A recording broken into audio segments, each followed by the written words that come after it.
ചില ആമ്പിള്ളേര് അത് അവര് വളർന്ന സാഹചര്യം ആയിരിക്കാം, വീട്ടുകാർ വളർത്തിയ രീതിയായിരിക്കാം.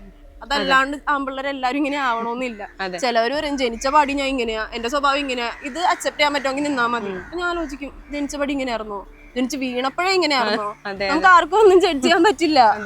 ഓരോ സിറ്റുവേഷൻ അനുസരിച്ച് ആൾക്കാർ മാറുക. അപ്പൊ ഒരു ജീവിതത്തിലേക്ക് കടക്കുകയാണെങ്കിൽ ആ പെണ്ണിന്റെ ഇഷ്ടങ്ങളും അങ്ങേരും അക്സെപ്റ്റ് ചെയ്യണം, മനസ്സിലാക്കി നിക്കണം, പരസ്പരം അക്സെപ്റ്റ് ചെയ്ത് മുന്നോട്ട്. അതെ, അണ്ടർസ്റ്റാൻഡിങ് വേണം. ഇത് ട്രസ്റ്റ്, അത് മെയിനാ. ട്രസ്റ്റ്, അണ്ടർസ്റ്റാൻഡിങ്, ഇത് രണ്ടും ഇല്ലെങ്കിൽ ഒരു റിലേഷനും മുന്നോട്ട് കൊണ്ടുപോകരുത്.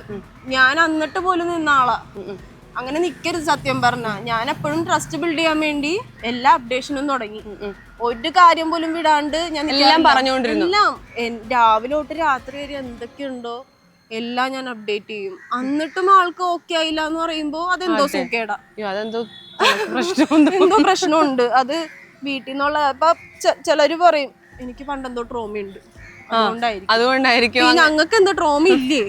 നമ്മളും പെണ്ണുങ്ങളല്ലേ, നമ്മളും കുറെ അനുഭവിച്ചല്ലേ വരുന്നേ. പക്ഷെ